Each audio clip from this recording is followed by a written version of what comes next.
बिस्मिल्लाहिर्रहमानिर्रहीम। स्टूडेंट्स, आज का जो लेक्चर है वो प्रॉपर्टीज़ ऑफ इक्वेशंस के बारे में है। सबसे पहली प्रॉपर्टी एडिशन प्रॉपर्टी। इसमें क्या है, the same number can be added to each side of an equation without changing the solution of the equation. क्या कह रहा है कि देखें, कहता है अगर if a is equal to b, मतलब इस तरह हमारे पास ना एक इक्वेशन है, ये तो बिल्कुल सिंपल लिखी हुई है, ठीक है। If a is equal to b, हम ये ज्यूम करें, इधर लिखा हुआ है x plus three is equal to two minus x, ठीक है, फॉर एग्जांपल इस तरह। तो हम क्या करने लगे हैं, देन क्या कहता है, अगर इसी की दोनों साइड में अगर कुछ आपने ऐड करना है तो सेम नंबर दोनों तरफ आपने ऐड करना है। सिर्फ यही बताना चाह रहा है कि अगर कुछ ऐड करना है तो दोनों तरफ ऐड करना है, सिर्फ एक तरफ नहीं कुछ भी ऐड होगा।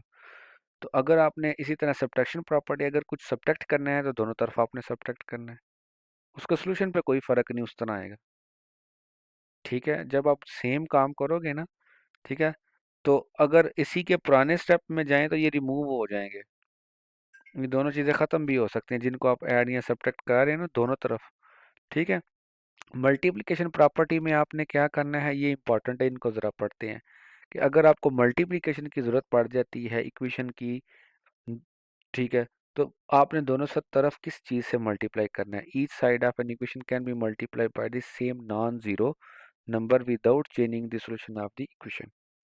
क्या कि अगर इन दोनों तरफ में आपने कुछ मल्टीप्लिकेशन की ज़रूरत पड़ जाती है तो हमेशा आपने नॉन ज़ीरो डिजिट ही चूज़ करना है, ठीक है स्टूडेंट। इसी तरह अगर डिवीजन प्रॉपर्टी है, जैसे कि ये लिखा हुआ है, ये दोनों बड़ी इंपॉर्टेंट है। तो अगर आपने दोनों तरफ किसी चीज़ को डिवाइड करना है तो आपने क्या करना है, नंबर जो भी लेना है ज़ीरो के अलावा चूज़ करना है, नॉन ज़ीरो डिजिट लेने हैं, ठीक है। उसकी मिसाल आप कैसे है वो आप इस डायग्राम में ज़रा देखिएगा, जैसे कि ये लिखा हुआ है, टेक नोट। तो ये हमारे पास स्टूडेंट्स इक्वेशन है, ये जिसको ये वाली 1/2x इज इक्वल टू 4, इसको अब कहता है कि इसका उसने ना आंसर जो x का लाया हुआ है ना वो ये है, x इज इक्वल टू 8, ठीक है। अब इसको वो करता ये है कि अगर कहता है कि हम प्रॉपर्टी जो है ना मल्टीप्लिकेशन प्रॉपर्टी, यहाँ पे क्या लिखा हुआ है, जीरो को जीरो के अलावा ही हमने मल्टीप्लाई करना है। तो अगर हम फॉर एग्जांपल जीरो को चूज करते हैं तो क्या इफेक्ट पड़ता है हमारा। तो आपने यहाँ पे क्या रूल पढ़ा था, अगर मल्टीप्लाई करना है तो दोनों तरफ करना है आपने। तो हम जीरो को अगर दोनों तरफ मल्टीप्लाई स्टूडेंट करते हैं, असल क्वेश्चन तो यही है, दोनों तरफ, तो फिर तो क्या हो गया, हमारा answer zero is equal to zero. तो हमारा जो सोल्यूशन था ये वाला एक्स की जो यहाँ से आंसर आ रहा है वो तो 8 है, लेकिन क्या है कि ये लास्ट हो जाएगा जब आप जीरो से मल्टीप्लाई दोनों तरफ करेंगे, तो इस तरह हमारा सोल्यूशन जो है वो लास्ट हो जाएगा, ठीक होगी स्टूडेंट। तो ये कुछ जो है ना रूल्स थे। अब हम ना एक क्वेश्चन की तरफ मूव करते हैं स्टूडेंट्स, तो उससे हमारा जो है ना हमें आइडिया हो जाएगा कि हमने अपना क्या प्रोसीजर करना है, ठीक है स्टूडेंट्स।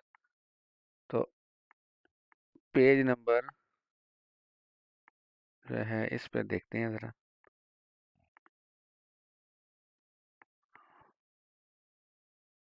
हाँ ये है, solve the first degree equation using one of the properties of the equation. वही जो प्रॉपर्टीज पढ़ी अब इनको देखते हैं यहाँ पे कैसे सॉल्व करना है। ये अब हमारे पास एक सिंपल लीनियर इक्वेशन है विद वन वेरिएबल, इसमें एक ही वेरिएबल इन्वॉल्व है। तो इसको क्या करेंगे, हमें तो जब भी अननोन्स आ जाते हैं ना, यहाँ पे वाई या यहाँ पे एक्स, इनके हमने आंसर्स मालूम करने होते हैं, ठीक है। इक्वेशन का मतलब ये होता है बैलेंस करना, कि यहाँ पे वाई की क्या वैल्यू रखी जाए तो दोनों तरफ आंसर जो है मेंटेन हो जाए, बैलेंस हो जाए। जैसे कि ये एग्जांपल में ये देखें ज़रा, ठीक है। तो ये वैसे मैं बताना की कोशिश कर रहा हूँ कि इक्वेशन का ये बैलेंसिंग क्या मतलब, इक्वेशन का क्या मतलब होता है वो ये है। अब यहाँ पे देखिएगा स्टूडेंट के हमें तो y चाहिए, तो y हमें कैसे मिलेगा, यहाँ से 8 रिमूव करना पड़े तब भी है। तो हम दोनों तरफ किस चीज़ को ऐड करेंगे, ठीक है। हम दोनों तरफ यहाँ पे एडिशन प्रॉपर्टी लगाएंगे, दोनों तरफ हमें 8 को ऐड कर देंगे, इसी का जो है ना अपोजिट, ठीक है। तो ये क्या होगा, ये काट जाएंगे 8 और -8, तो यहाँ पे आप ऐड कर देंगे तो y इज इक्वल टू 25।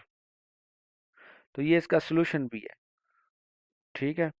तो क्या कह रहा है कि सोल्यूशन कैसे है कि अगर आप इसी की y की ये वैल्यू इसी में पुट करेंगे ना तो दोनों साइड सेटिस्फाइड कर देगा, तो ये हमारा वो क्वेश्चन सॉल्व हो जाएगा।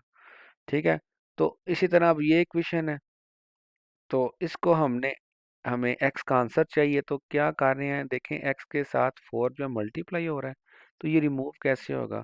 हम क्या करते हैं, दोनों तरफ, ठीक है, 4 से ना हम डिवाइड कर देते हैं। ठीक है, आपने क्या पढ़ा था, क्योंकि हमने x लाना है तो x अकेला तब भी रहेगा जब 4 खत्म होगा। 4 कैसे होगा, जब दोनों तरफ 4 से डिवाइड कर देंगे। रूल की हम अगर हम वैसे सिंपली देखें ना, जो हम पहले अंडरस्टैंड कर रहे थे, मैं क्या कह रहा था पिछले लेक्चर में कि हम पुराने मेथड नहीं करेंगे, अब नया चले मेथड चलेंगे जिसको हमें ना पढ़ाया ही नहीं जाता। तो हम क्या करते हैं, 4 इधर आके डिवाइड कर देते हैं। ठीक है, ऐसे नहीं है, तो रूल्स के मुताबिक आप चलेंगे तो फिर आपका क्वेश्चन ठीक होगा। तो वो रूल क्या कहता है, जो आपने इधर काम करना है ना, ये डायरेक्ट इधर लेके आ रहे हो, ऐसे नहीं, दोनों तरफ जो भी काम करना है आपने करना है। ठीक, डिवीजन करनी है तो दोनों तरफ डिवाइड करनी है। तो मेरे ख्याल में आपने ये क्वेश्चन अंडरस्टैंड कर लिया। तो यहाँ पे हमने ना फर्स्ट डिग्री इक्वेशन जो है उसको प्रॉपर्टीज के साथ सॉल्व करना सीख लिया। ठीक है स्टूडेंट्स, तो अब ज़रा हम आगे अगर मूव करें स्टूडेंट्स, तो ये कुछ रूल्स हैं, इनको हम देख लेते हैं। ये बड़े इंपॉर्टेंट रूल्स हैं स्टूडेंट्स के, ये भी steps for solving first degree equation, वो ऊपर जो थी ना ये ब्रैकेट्स के अलावा थी। ठीक है ना, उनमें कोई फ्रैक्शंस थी, बिल्कुल सिंपल इक्वेशंस थी, तो उनमें डायरेक्टली हमने रूल अप्लाई किए हैं। अगर आ जाता है फॉर एग्जांपल, ये पहला स्टेप मैं पढ़ता हूँ फिर हम देखते हैं। If the equation contain fractions, क्या कहता है, अगर फ्रैक्शंस इन्वॉल्व है तो क्या करना है, multiply each side of the equation by the least common multiple. आपने एलसीएम निकालना है, कहाँ से वो निकलेगा, ऑफ द डिनोमिनेटर्स, जो भी उस इक्वेशन पूरी में डिनोमिनेटर्स होंगे वहां से एलसीएम लें, उससे मल्टीप्लाई कर दें पूरी इक्वेशन को। फिर क्या कहता है, use the distributive property to remove parenthesis, आपने डिस्ट्रीब्यूटिव प्रॉपर्टी यूज करनी है।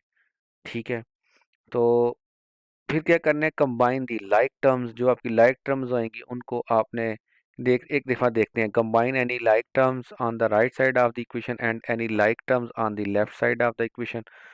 ठीक है, आपने क्या करना है, लाइक टर्म्स जो है उनको इकट्ठा कर लेना है। फिर क्या करना है, use the addition property, subtraction property, जितनी भी ऊपर हमने प्रॉपर्टीज पढ़ी हैं। ठीक है, to rewrite the equation with only one variable term and only one constant term. इसका क्या मतलब है कि हमने यहाँ तक इसको लेके चलना है कि आपकी एक साइड पे सिर्फ कांस्टेंट रह जाए और एक साइड पे जो आपका सिर्फ वेरिएबल आ जाए। ठीक है, फिर क्या कहता है जी, use the multiplication property and division property to rewrite the equation alone on one side of the equation and constant term. ये वही रूल है जो ऊपर मैं बता रहा हूँ। अब इसी रूल के इसी को ना, ये कब है जब फ्रैक्शंस इन्वॉल्व हो जाएं या ब्रैकेट्स आ जाएं। ठीक है, तो ये कुछ बेसिक्स रूल्स हैं, अगर आप इनको फॉलो करेंगे ना आपके लिए क्वेश्चन सॉल्व करना इंतहाई आसान हो जाएगा। अब इसका ना एक क्वेश्चन ज़रा मैं अब सॉल्व आउट करते हैं। अब स्टूडेंट जैसा कि ये है क्वेश्चन है, अब इसमें ब्रैकेट्स तो नहीं ना ही फ्रैक्शन है, तो इसको हम सॉल्व सिंपली अगर करें तो क्या करते हैं, स्टेप वन क्या कहता है कि देयर आर नो फ्रैक्शंस, ठीक हो गया, और पैरेंथेसिस, ठीक है। अब क्या कहता है, there are no like terms on either side of the equation, क्या कह रहा है, इनकी दोनों साइड्स के इधर देखें तो कोई लाइक टर्म्स नहीं है, इधर देखें तो कोई लाइक टर्म्स नहीं है। मैंने ऊपर बता दिया वह लाइक टर्म्स क्या होती हैं। तो अब क्या कहता है, use the addition property to rewrite the equation with only one variable term. ठीक है, क्या कहना चाह रहा है कि यूज हमने ऐसी कोई वैल्यू ऐड करनी है, क्या क्या करना है, addition property to rewrite the equation with only one variable term. ठीक है, हम चाहते ये हैं कि दोनों तरफ, अब वेरिएबल टर्म तो इन्वॉल्व है, हम चाहते हैं कि सिर्फ एक ही वेरिएबल टर्म जो है ना है एक साइड पे रह जाए। तो वो कैसे रहेगी, हमें तो ये थोड़ा सा सोचना है, यही हम आपने स्किल सीखनी है। ठीक है, तो ये जब आप प्रैक्टिस करेंगे तो वो स्किल आप में ना वो पैदा हो जाएगी। ठीक है, वो प्रोड्यूस हो जाएगी जब आप उसको करोगे। तो यहाँ पे -2x है, यहाँ पे क्या है 5x है, तो ये हम ऐसे करते हैं कि 2x को दोनों तरफ ऐड कर देते हैं। ठीक है, तो ये 2x यहाँ से खत्म हो जाएगा। ठीक है, तो इधर 2x आ जाएगा, तो 5, अब हम क्या करेंगे, लाइक टर्म्स जो है उनको इकट्ठा कर लेते हैं। ये तो रिमूव हो जाएगा, लाइक टर्म्स कौन कौन से, 5x और 2x, तो क्या बनेगा ये 7x, ये नीचे 7x। अब हमने क्या करना है स्टूडेंट्स, कि अब ये वही इक्वेशंस है जो पीछे हमने अभी सिंपल पढ़ी है ऊपर, तो हमें तो x का आंसर चाहिए। तो देखें 7x है ना, इसके साथ क्या चीज़ ऐड हो रही है, +9।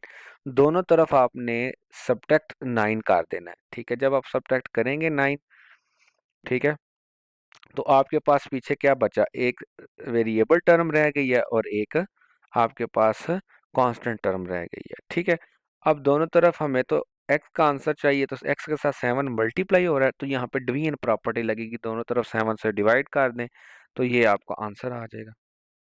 ठीक है, अब इसी तरह दूसरे क्वेश्चन की तरफ चलते हैं। तो यहाँ पे आपने क्या करना है, सबसे पहले डिस्ट्रीब्यूटिव प्रॉपर्टी लगानी है, ये है इस पे 3 ये मल्टीप्लाई हो जाएगा दोनों के तरफ। ठीक है, तो माइनस है ना बार, ये तो आपको पता ऑलरेडी, साइन चेंज हो जाता है, बाय नेगेटिव है तो ब्रैकेट के अंदर साइन चेंज हो जाएगा, तो यहाँ पे प्लस आ जाएगा। फिर वही काम जो हमने ऊपर किया है, लाइक टर्म्स हैं उनको हम पहले इन छेड़ेंगे, ठीक है, उनको सॉल्व करेंगे। ठीक है, इनको दोनों को उन्होंने सॉल्व किया तो -4x रह गया।